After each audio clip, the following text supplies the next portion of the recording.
বাইরে ভাই, তগো জাগো সামনে এসএসসি রেজাল্ট দিব, তোরা খালি কইতাছ আল্লাহ এবার খালি খালি একটু ভালো রেজাল্ট করায় দাও, ইন্টার থেকে ভালো মতো পড়বো। তগো লজ্জা নাই?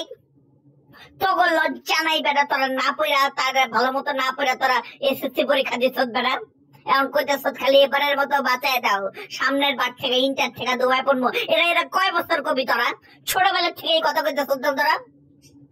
ছোটবেলা থেকে এই কথা কইতেছ যে 5 থেকে 6 ওঠার সময় এবার খালি বাঁচাই দাও, 6 থেকে পড়বো, 6 থেকে 7 এমনি করে, তো 9 থেকে 10 সারা জীবন তো এমনি করে গেলি। কি লিখা তুই?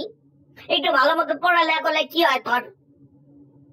খালি কস যে সামনের বার থেকে ভালো মতো পড়বো, তখন সামনে আর আসে না, সামনে আর আসে না তখন। ব্যাপার না।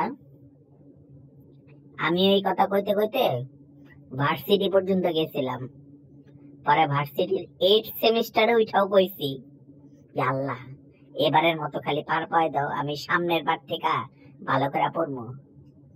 পরে দিয়ে 8 সেমিস্টারই লাস্ট সেমিস্টার ছিল, 8 এর পরের সেমিস্টার নাই।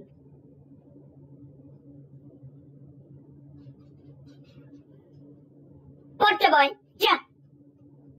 রি রি রি রি রি রি রি রি রি রি রি রা রা